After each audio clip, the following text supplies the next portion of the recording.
going to start seeing the attendees lining up.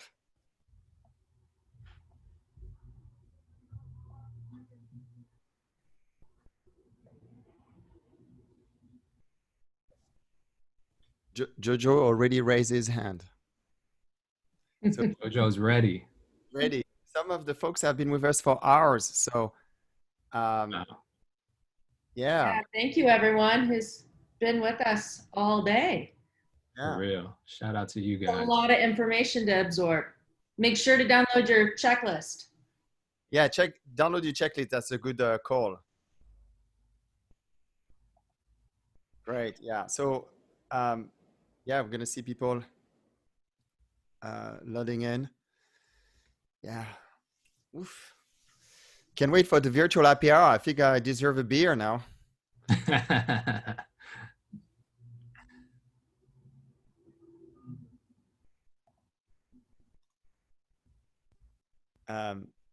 Yeah, anyone in customer service asking, just in case.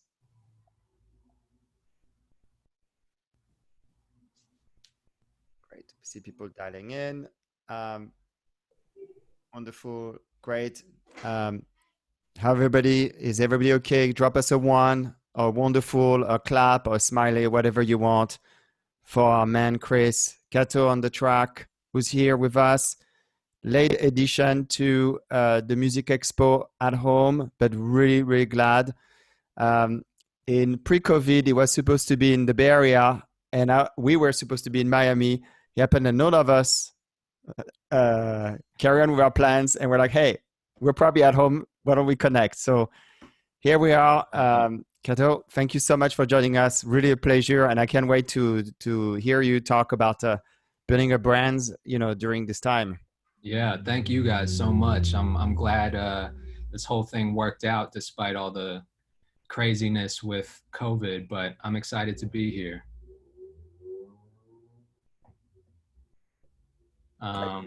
Tell us how you want to run this. We have Q&A questions. People can ask questions in the Q&A app, and then we can look at it, or I can give you a cue. You tell us. Okay, well, yeah, I guess the best way to start, I mean, we got like an hour, if that's correct. Right. And so I would like to just spend the first, half of this webinar, first of all, introducing myself, and then just talking a little bit about what I'm here to talk about, which is personal branding, specifically in the music industry, whether you're an artist, singer, rapper, producer, whatever it is that you do. And then I want to spend the rest of the time just answering questions, because I'm sure people in here will probably have a lot of them. But just to start with introductions, man, I've been in the music industry for the last 12 years. And I've had the opportunity to work with Grammy-nominated multi-platinum artists, guys like Joyner Lucas, B.O.B., K-Camp, Tory Lanez, Master Killa, Inspector Deck from Wu-Tang Clan. I was signed to an independent label called Funk Volume. So I had the chance to work with Hopsin, Dizzy Wright, Jaron Benton, other independent artists like Ritz, recently dropped a new song with Mercules, Token. So, the list goes on and on. I've been doing my thing for a long time. And what I've realized over the years is that, number one, the music industry is a very, very competitive industry. But number two, like, the best music doesn't always get the recognition that it deserves. And so, through that process, I spent the last couple years just really honing in on building a personal brand. And, I've kind of started to lean more towards the educational, informational space and just providing as much value to aspiring artists, producers, and songwriters that I can. So I'm just here to talk about kind of the process that I look at it in terms of how to build and monetize a brand, specifically in the music industry. And I kind of look at it in a couple different parts, right? the first part is like identifying what your brand is. So that's knowing what your strengths are, right? Me as a producer, obviously, I make beats. I'm not the most like musically talented person in the world, but I do enough, and I've worked with all these artists. I have a certain amount of credibility. So that's kind of my personality. But as I started to kind of experiment and go outside of my comfort zone, I discovered that I'm actually like pretty okay at talking to people and like communicating a message and telling people my stories and my experiences and what I know, and communicating that message across my social media platforms. So that kind of took me on a whole different journey of exploring a different part of my brand that I didn't know about as just Kato, the producer or the beat maker, and so, attached to like, aside from identifying your brand, once you have figured that part out, then comes the real work of like executing and building your brand, right? So those are all the things like getting active on social media, really like understanding which platforms speak to your audience that you're going for. Obviously, all the platforms are different, right? Instagram is like very visual. Twitter is great for like those quick little thoughts that you want to get off, and really particularly good for like strong voices and opinions. TikTok is a new platform, but it's great for like creative dances, funny sketches, just overall entertainment value, those quick little like videos. YouTube is a totally different beast, right? It's good for long form content. Anyone who vlogs, does like instructional, whatever, cooking videos, skating videos, gaming, and especially if you have like a really good personality, right? If you're really funny, then like TikTok or YouTube could be a great asset for you. So it's like identifying those platforms that allow you to showcase your skill or your talent. And then it's just like delivering that content on a consistent basis. And in addition to doing that, as you start to do that, you'll notice that your engagement will start to go up, right? People start to leave comments on your posts. They start to slide in your DMs and ask you questions, or they just want to get to know who you are, right? Because the music, the crazy thing is like, people tend to think it's all about the music, right? If I just make great music, people are going to discover me. I'm going to blow up and become the next Drake, right? That's what everyone thinks. But it doesn't work like that. What people actually buy into is your personality and you as a person. That's ultimately what they're buying into if you think about it. And the music is a vehicle for you to be able to communicate that, right? So being able to tell your story, your perspective, your narrative, that is what's important. And that's what great artists do, right? We look at great artists like Drake or Kendrick Lamar or J. Cole. I know those are like the kind of cliche go-to rappers, but I think they represent that so well because they have such a strong voice and perspective in the music space. So people kind of recognize them for that. And then they get to know the person, and they're interested in finding out like who this person is, right? So ultimately what people buy into is the brand.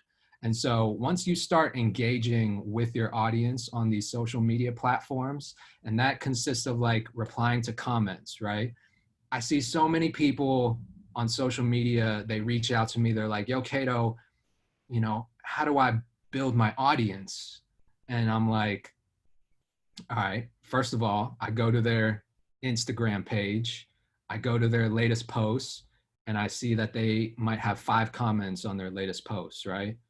And they didn't reply to a single person. Now, at this point, I have over 200,000 followers on Instagram, and I still spend every day just reading through every single comment and replying to as many as I can. And my DMs are even crazier. Like, hopefully by the end of this webinar, I can show you guys like my DMs, but it's crazy. People are like, people asking me questions, wanting advice, and I try to give as much of my time to like those one-on-one engagements as possible, because that is so important when it comes to building your brand and creating your community, right? Ultimately, you want to try to build some type of dialogue within your community. And hopefully your music does that, right? That's the ultimate goal, is to like make good enough music where it speaks for your brand. But in the beginning, like before you have that audience, you really have to focus on building that community little by little, one person at a time. So I can remember very early on in my career, before, you know, I had 500,000 followers on social media. I literally was doing everything that I could to create as many of those one-on-one engagements as possible. And slowly it started to multiply, right? Gradually, it was a very gradual, slow process.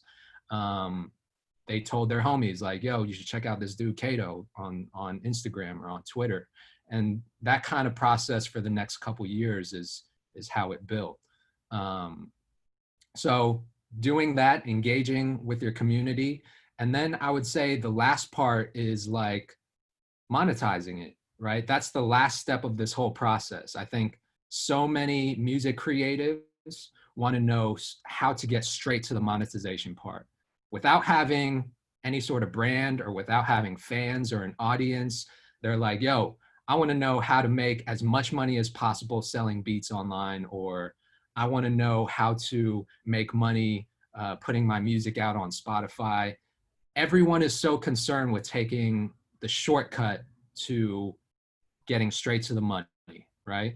But the reality is like the money part comes last. Monetizing your brand or your music or your audience, like that is the very last step in this process. And so, you know, hopefully that all makes sense, but that's kind of how I break it down in terms of like building and monetizing your brand. So I want to open it up for questions to you guys, because I'm sure a lot of you in here are, you know, artists, songwriters, producers, and I want to help you guys specifically like on your brands and help you guys figure that out and how to monetize it. So there's a question. Do you want me to read it, or you want to read it from? Because Okay. you're the only one to say it. So let me see. Nathaniel said, you can have your own brand and building yourself, but what are your views of community and building that platform? Or is networking more important or just as valuable? It's a good answer. So Nathaniel, I would say both. You know, looking back at my career, I would say the building community part and engaging with people online was equally as important as networking with people, you know, in my city or at these events that I went to, or when I had the opportunity to go on tour with the artists that I was producing for, like networking with people face to face. You know, I think they're both really, really important. So yeah, I mean, I would say do both as much as possible, building that community and creating relationships in real life. Camilla said, I want to get an original artistic name, but I don't know how to find, and most of the ones I've tried are taken on Instagram. Man, Camilla, I would say you're probably overthinking this. And this is a problem. This is something that I see so much in creatives specifically. I think we have a tendency to overthink and overanalyze everything. Our music, you know, how we want to put that music out, how we want to create content. Let me just say this. One thing that I left out of the building your brand part is like every piece of content or every song or every beat that you put out is a new opportunity for you to build an audience, right? To become discovered by someone that doesn't know you yet. I think too many artists and producers look at it like this has to be perfect because the world is watching, right? And I don't want to misrepresent myself, or I don't want to make any mistakes. But the reality is you're going to make way more mistakes in your career than you're going to have like wins, you know? The biggest, most important gem that I can give you guys tonight is like, do not overthink it. Do not overthink it, because I see too many creatives make that mistake of spending way more time overthinking things and not executing on them. So Camilla, I would say like, if you can't think of a name, use your name. I think you have an awesome name, Camilla Garcia. Like that sticks out as a dope name in my head. More important than that is like, more important than the name is what you represent, what your voice is, what your music sounds like. That is infinitely more important than what your Instagram handle is. I promise you. Um, MC Vale, how long did it take you, and which social channels are most relevant today? That's a great question. How long did it take you? I'm assuming you mean to to get to where I am today and to build my brand. I mean, I've been doing this for the last 12 to 14 years of my life. You know, my life has been consumed by this for the last 12, 14 years. So that's how long it took me. And I feel like I still have a long way to go. Actually, ironically, I feel like I'm just at the beginning in a lot of ways. So it's exciting at the same time. What social channels are most relevant today? You know, obviously, I think, especially in our industry, in the music industry, Instagram is huge. TikTok is like the new, you know, the new kid on the block. But honestly, I think more important than like what's more relevant, I think the more important question is like, which one speaks to your audience the most, right? Um, so going back to like figuring out what your brand is, like which of those platforms is going to allow you to showcase your skills and your talent and your strengths the best. You know what I mean? And once you figure that out, then it's just go time. You start posting. Tai Tai asks, what are the best places to network in LA? I don't live in LA, so I wouldn't know. I live in Atlanta. But I know for a fact, I've been out to LA many times. I mean, there are so many people to network it with in LA. Literally, like you could walk outside and go to Starbucks and probably meet someone in there that could that you could work with or collaborate with. So I think that's really important. But if you're not in like a major market like LA, New York, Atlanta, I think use the internet. You know, you have access to the whole world on this little device right here.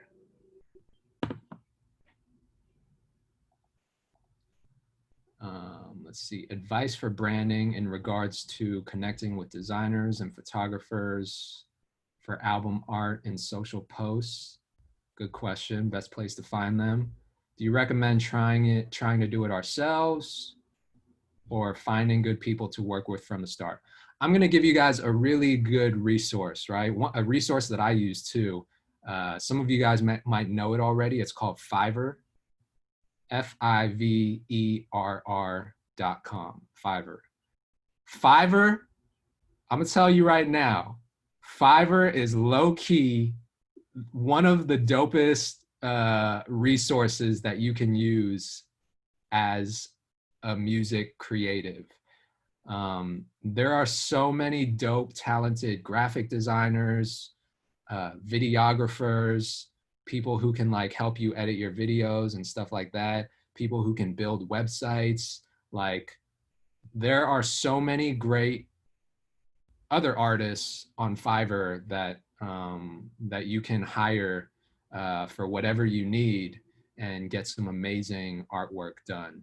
So my only advice is like if you go on to one of those platforms looking to hire someone for, let's say, your album artwork, just have a really good idea of what you want first, and then try to find someone that will fit kind of your vision, right? Even down to like the communication, let them know everything, all of your ideas in advance, what you envision for it, and then just let them execute and do the artwork. But Fiverr.com, really, really dope resource if you don't know like graphic designers and stuff like that.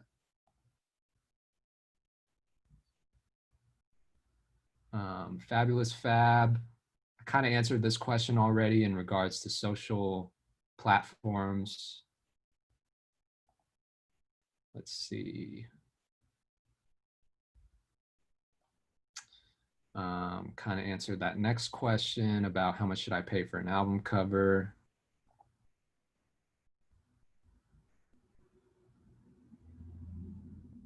Okay, this is an interesting question. In a marketing perspective view, do you think that the perception of the social media is going to be the same after the pandemic situation ends?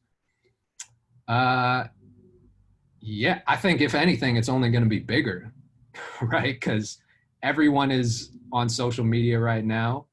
I mean, people are starting to go back to work and get back to their normal lives, but I think so much happened during the pandemic on social media that it's only going to carry over and become bigger and more important, right? So, yeah, I don't think social media is going anywhere. MC Vale, love the name Kato. Thank you. Love, appreciate that. Sense, what is your option? Is the first step for artists to going from your music to building a brand for it? So Sense, if I understand your question correctly, I think that your music kind of goes hand in hand with your brand, right? Your music is an extension of your brand because you are the brand as the person, right? As the artist, you are the brand. So your music is like a vehicle. Like think of it literally in terms of like your music is a tool to help you as a brand become discovered, right? So obviously as creatives, that's our most effective tool that we have. Our music needs to be the loudest, most effective kind of vehicle for your voice and your brand.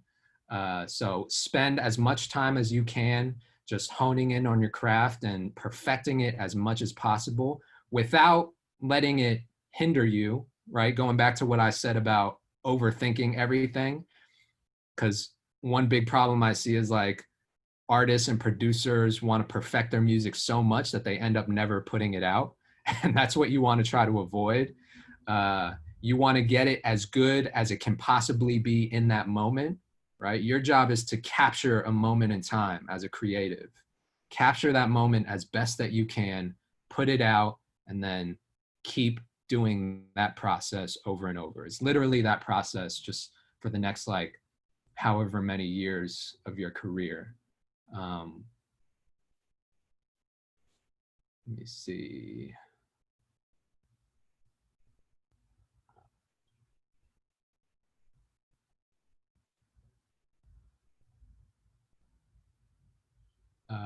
When building an online presence, do you pad followers or build following one by one, but more genuinely? Good question. Or focus on engagement? Okay. That's a really good question. So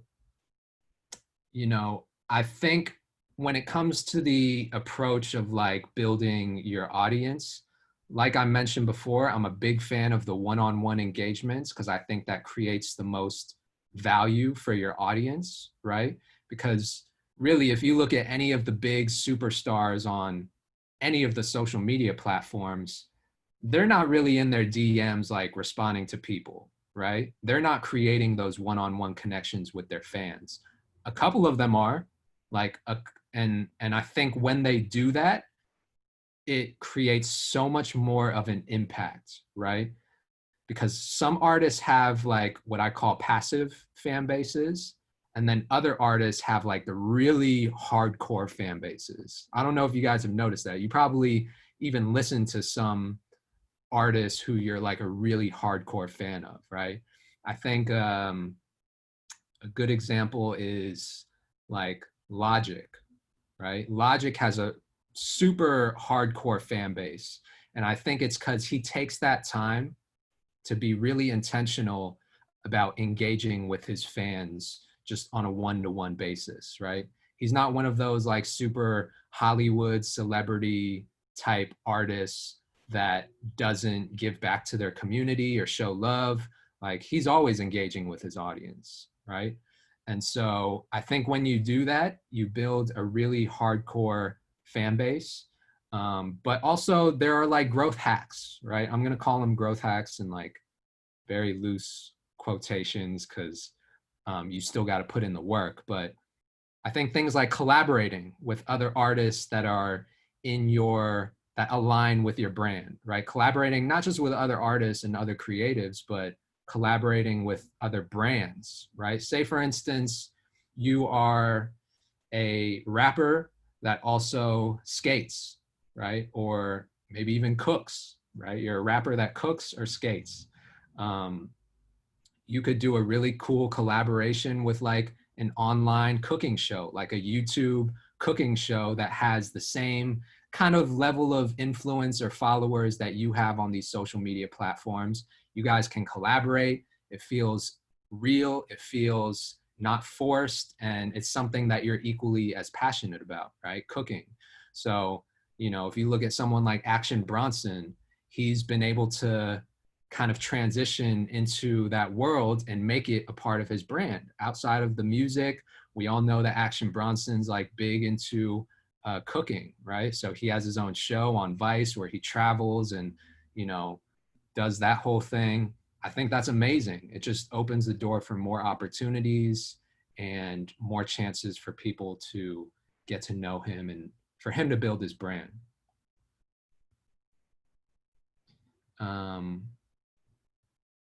Okay, so James asks, what traits do you look for to determine if you want to work with someone new? It's a good question. Obviously, I look for someone who has good music and who has talent. But I think even sometimes more important than the music or the talent, I look for someone who is likable, that I can just get along with, and someone that has a really, really crazy work ethic, right? Because I know that if they're not working as hard, if not harder than I am, then it's probably going to be a waste of my time. Because they're not going to do the things that are required after that music comes out in order to promote it, to push it, right? To get it out, to build their audience. And if they're not doing that, then like what's the point? Like we can make great music all day long, but if it's falling on deaf ears, then what are we doing? We're just wasting each other's time. So I really, really look for someone that is likable, because making music with friends is more fun. And yeah, and I look for someone with a crazy work ethic.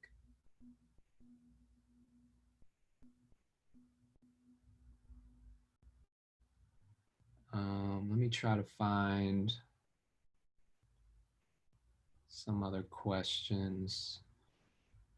Loic, if you're still there, Yes. do you wanna jump on and kind of like filter through some of these questions so I don't repeat myself? Or Absolutely, absolutely. Which one, the last one you read? so the last one I answered was, what traits do you look for to determine if you want to work with someone new? That was from James. Yeah, I don't see it. Really good questions Got it. from everyone. So, all right, so this is a very, and Nathaniel is asking a bunch of questions, but one of them is, what has been some of your biggest lessons in the music industry or in industry? I think this is a broad question, but maybe two or three lessons, high level, with your career, what you. Yeah. Oh man. How much time do we have? Because I feel like I could go on and on and on about all the lessons that I've learned. What I like to frame is like, this is a question I always ask is, what would you like to tell yourself? Mhm. What you know today, what you would like to tell yourself if you were starting today? What is that you would like to know? Um, Or you wish you knew when you started?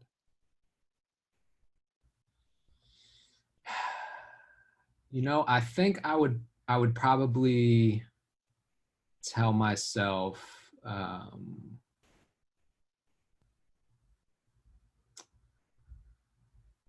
man, this is really hard. I always feel like this is a tough question because I think about, all the times that I've made like, mistakes in my career, whether that was with people or, you know, um, not doing enough. Uh, I think everything is everything happens for a reason, right? And I wouldn't be where I am in my career. And by the way, like I'm very, very happy and content with where I am in my career. Of course, like there's a next level for me as well, which I'm always striving for. But I think, I wouldn't be where I am today if I didn't make all those mistakes. Um, you know, I guess I would tell myself like really, really focus on honing relationships. Relationships are so, so important in the music industry. And there were so many opportunities for me early in my career where I was in the studio with a certain artist or a certain producer. And I was just so focused on my own shit that I didn't really take the effort that I think I could have to get to build relationships with other people, right? And those people have gone on to do like incredible things. I'm talking about like, winning Grammys and selling millions of records. Um, and even though I created a foundation for some of those relationships, I think I could have probably put more effort into maintaining and honing those relationships a little bit more. So, I think that's something I would have told the younger Kato to focus more on, especially early on. That's good to know. All right, from Scholar Wise, hey, Scholar Wise, drop a one. Artist producer, two questions for you. I think they're a good question because people always balance, how they should balance their time. So how do you set a time to do social media engagement and actually making beats? Really good question. It's a challenge. I won't lie to you. It is definitely like having two full-time jobs. I'll be 100. I'm here to be as transparent as possible with you guys. At this stage in my career, I am still trying to find the balance between building and scaling my business and still having the time to be creative, right? It's a really, really tough balance to have. It's like, when you're married, right, and you have a spouse and you also have a full-time job, but you also have kids, it's kind of like figuring out that balance, right, in your personal life. But it's the same with your career. I'm still trying to figure out that balance, but luckily I'm in a place now where, I can leverage what I've built up to this point. So I recently signed two producers under me. And so they're kind of like my go-to guys in terms of collaborating. If I have an idea that I want to start, or if I, am having trouble starting a new idea, then they'll send me like some loops. Like, yo, bro, send me a couple like guitar loops, right? And these are guys that are like musically very talented. So they'll send me a bunch of loops, and then, you know, I can start cooking up from there. Um, but I think the key is to like really uh, that's why I said relationships are so important, because if you have those relationships, it's easier to like reach out and collaborate with people, which I think helps a lot. Yeah. Um, we have so many questions. There's 22 questions open right now. So what I'm going to do is I'm going to skip a couple if you don't mind, Sure. to see um, what's relevant. I think this is a question from Pallavi. And by the way, Pallavi, I want to say hi. You've been attending a lot of our sessions, so thank us so much for joining us today again. Um, how do you avoid cultural appropriation as a non-Black hip hop producer? Mm, She doesn't want to misrepresent herself on social media. great question. I think it comes down to like your why, right? Like why are you even doing this in the first place? Why are you making hip hop music? And for me, it started from a very just genuine, authentic place where I was this kid that was going to school in Philly. And for anyone that knows like the history of Philadelphia and their hip hop scene, like there's so much great hip hop music that comes out of that city. And I just wanted to be a part of it. So the first thing I did was I just started like, number one, just studying the culture and understanding like who was creating this music. And, you know, I think the short answer to this is just like immerse yourself in the culture, learn about it, go out, meet the people who are like moving it forward, and embrace it at the end of the day. I think cultural appropriation is a very real thing. And the people who are accused of doing that, um, I'll say the people who are like guilty of doing that, just really don't care or really don't take the time to learn about the culture that they're in or what they are hopefully contributing something to. So, you know, I spent the first like several years of my career when I moved to Atlanta, just like going out into the local hip hop scene, meeting the people who were like curating things around the Atlanta hip hop scene, meeting the artists, meeting, you know, the OGs and the gatekeepers. And I just showed love and respect to everyone and tried to learn as much as I could about the culture that I was a part of, you know, or that I was trying to be a part of. And then after that, it's just, you know, making the music and showing love and respect to like others who are your peers. So I think that's the best way that I can answer that question. No, thank you. I was actually so much into the answer that I forgot to keep track of the questions. No worries. This is a good question for Nathaniel, and thank you so much for being so engaged, Nate, Nathaniel. I have a friend, Nathaniel, which I call Nate, so I don't know if you can call yourself also Nate. Do you feel like at some point you have to reevaluate your brand? And is this something you should do? Should you look back at how your brand has come and where it's going, and how you act, and how do you action around that? Yeah, I do. I'm always reevaluating my brand. And I think a good brand is always changing, right? Even with the whole like COVID-19 thing, I think it forced a lot of creatives and a lot of brands and a lot of companies to think about how they do business, right? How they communicate with their customers and or their audience, whoever. So I think great brands always are evolving, and music people are not immune to that. Like our music hopefully is always evolving too. We're always challenging ourselves to do something different and not get stale. So I think your brand should reflect that. I don't know if I answered that whole question, but Yeah. yeah, I mean, I'm always reevaluating my brand.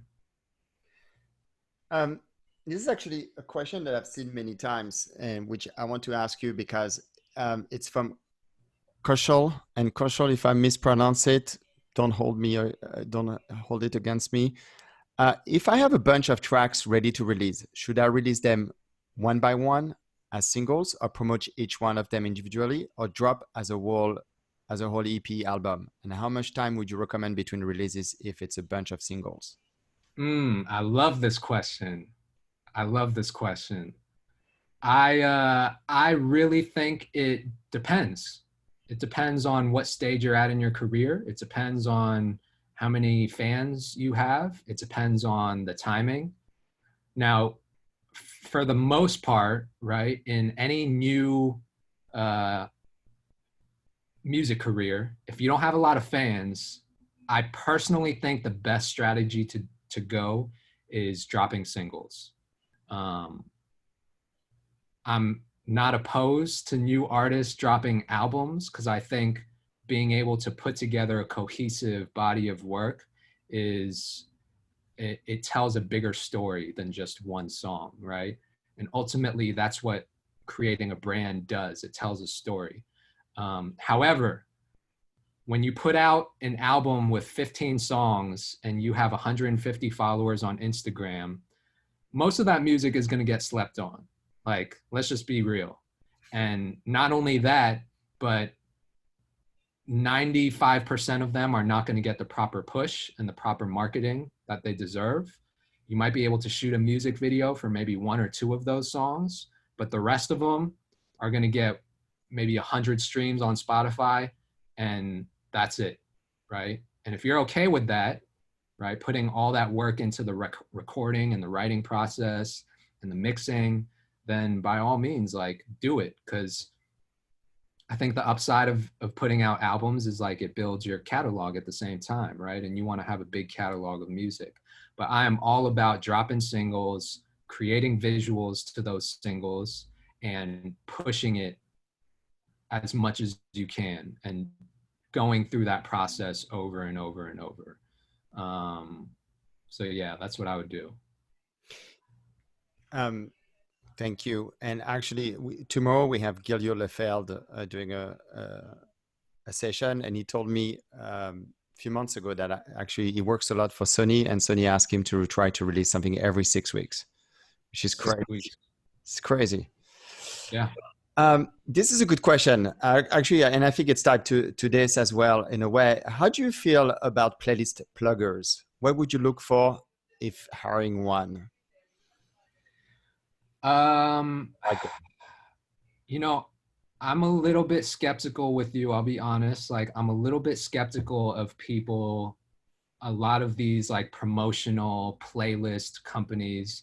Now, don't get me wrong. There are legitimate playlist curators out there, right? But usually they cost a lot of money, right? A lot of these companies, these legit companies, start in the thousands of dollars to purchase like their service. And not only that, but there's some level of like vetting, right? There's some level, like, not everyone can just like purchase their service and get guaranteed results, right? Be careful of any service that tells you that they can guarantee you X number of plays, streams, views, whatever, for X number of dollars, and anyone can get the same results. I would be very, very skeptical of any service that promises that. Now, if they have some level of like application and you have to be approved to work with them as a client, then that's usually how like playlisters or these marketing companies work, right? They don't just take on anyone as clients because not everyone can get the same results. That's just the reality. I do think that going back to the question, sorry, it was about playlisting, right? Yeah, and actually, I put as a comment here, don't go to Fiverr, because there are a lot of people there that's, for $5 they will sell you 1,000 plays or views or whatever. And yeah. Okay, so yeah, we should also say that don't go to Fiverr to purchase views or plays for your music. Okay, that's not what it's for. strictly for like hiring graphic designers and creative people to like do your art. That's what I use it for sometimes. But you definitely don't want to pay for plays on Fiverr. Jimmy is asking, Likata. Hi, Jimmy. When reaching out to music journalists, we receive hundreds of submissions on a regular basis. What are some ways to help your submission stand out aside from the song itself, i.e., subject line? That's a great question. Great question. And I recently made a post about this on my Instagram. I don't know how many people follow me on Instagram, but it's at Kato Producer. And the editor in chief of DJ Booth, he goes by Z, he's a friend of mine. And he basically broke down perfectly like how to pitch your music to blogs and editors and stuff like that. First of all, don't pitch your music to the editor in chief, right? Typically there's like a staff at these blogs, let's say. Let's just use DJ Booth as an example, right? I like them. They typically have writers on staff, right? So do your research, like go to their website, figure out who the writers are, and find them on Twitter or on social media and start engaging with their posts, right? Don't go straight for the DMs. Don't go even straight for the email and start spamming them your music. Start creating a virtual relationship with them on these social media platforms. That's what it is for, right? So start engaging with them. If they post a new article that they wrote, comment on it, tell them what parts you liked. And then once you're prepared, once you're ready and you have something to present to them, be professional, right? Keep it short. Don't send them your entire life story, and have a unique perspective. Have something that's different. Like, what makes you different as an artist or a producer? That is really important. Like, your story has to be compelling. If your story is compelling and the music is good, they're going to pay attention. I want to ask you another question on this, a follow-up. Any thoughts about EPKs? As far as like if they're still useful? Yes. And maybe we explain to people what an EPK is. Yeah. So EPK is electronic press kit, which, is basically like 1 or 2 page kind of like document that explains who you are, gives a quick like bio or intro on who you are and what you do. It might run through like your different accomplishments, what your social media stats are like. And it's just a great tool for like sending to, let's say, a writer at a blog, and just giving them an idea of like who you are and what you do, right? So yeah, I still think EPKs are important because it packages all of that into a nice way.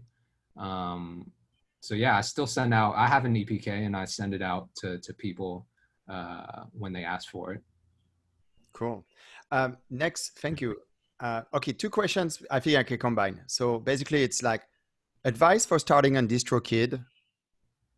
And the other question, which I think we can combine, is what's the best music distribution service out now? Okay, cool. My favorite personally is DistroKid. So I'm glad you asked that. I use it for my own music anytime I distribute. I actually have a DistroKid code. If you guys go to my Instagram profile and click on the link in my bio, I have like a referral code. So if you want to get like a discount for signing up, then personally, DistroKid to me is my favorite because it's like, I think it's $20 a year and you can upload as much music as you want to. And they don't take any percentage. You keep all of your music. I mean, you really can't beat that. And it distributes it to all the major platforms, Spotify, Apple Music, iTunes, even TikTok.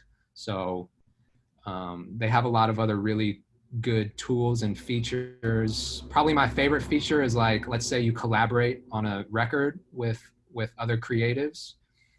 They have a feature called Teams, which you can essentially divide your payments in your splits so that anytime DistroKid sends you a payment, let's say if I gave 20% of the record to a feature on the song, then that money would go directly to them. So that's one feature that I really, really like on DistroKid. But yeah, definitely my favorite personally distribution service. Okay, so this question is from Michelle Lorge, and Michelle is also a very talented publicist out of Nashville. She represents a lot of country artists, and she represents Music Expo. She's part also of the team. So, So in terms of branding and marketing, what do you think the best social platform for music? What have you seen a lot of traction? How are you engaging with fans or getting your beats out there? mm, So I think you touched early on that Instagram right now is really, the platform for musician. And in disclaimer, I work for Twitter, which it hurts me to I say that, love Twitter. but I know you love Twitter. And so maybe what you can explain is what you're pretty active on all of them, actually, I notice, Mhm. but differently. So Yeah. maybe we can talk about that. Yeah, for sure. Yeah, I'm a big believer in creating content, natively for each platform, right? So, um, I'll use something as an example, right? If I have just a quick idea, like recently I posted kind of a do's and do not list of like how to DM people on Instagram or on any social media platform, right? But I posted that on Twitter. Um, and after I did that, I took that same post and then I made it into like a video format for Instagram. So basically said the same thing, like these are the things that you should be doing. These are the things that you shouldn't be doing when DMing people on social media. And I just turned it into a video format instead of posting the text. Um, so I think like each platform like speaks differently to your audience, but uh, yeah, I mean, I'm sure you guys know like TikTok is huge now. Like TikTok is responsible for having some of the biggest songs of the year. So what do you do on TikTok as an artist? What would you do? I would I would post content as creatively and as natively as I can specifically for that platform. And I'll be honest, like transparent, just to be totally transparent, like I haven't cracked the TikTok code yet for my brand. I'm still trying to figure it out, as a producer in the space, like what do I post on TikTok? But I've seen it benefit so many careers. I think if you're an artist, like at the end of the day, I don't think you should be doing anything that seems forced, right? If it feels forced or unnatural to you, then don't do it, right? And that includes, I'm a believer, like if you're not into TikTok as a whole, like as a platform, then don't do it yet, but study it. And when you feel like you have something to contribute or you have some ideas, then jump on the platform, start shooting cool videos to your music and run with that. I have producer friends that have gone viral on TikTok just by kind of making fun little videos of them making beats out of like random stuff, like just banging on things and recording sounds and making beats out of it. Those videos do very well on TikTok. So I'm all about just testing, trial and error. Yeah. All right. So that's changing, like going 180 degrees, but a great question from Pallavi. When do you know if you're ready to become an LLC or sometimes if you want to incorporate yourself? Yeah, good question. So I think, for me, once I got to the point where I was making $10,000 to $15,000 a year, just strictly off of my music income, that was the point where I had to start looking into creating an LLC, a business entity, because all of that money, all those $10,000, $15,000 was going directly to my personal checking account, and I was paying taxes on that, personal taxes, personal income taxes.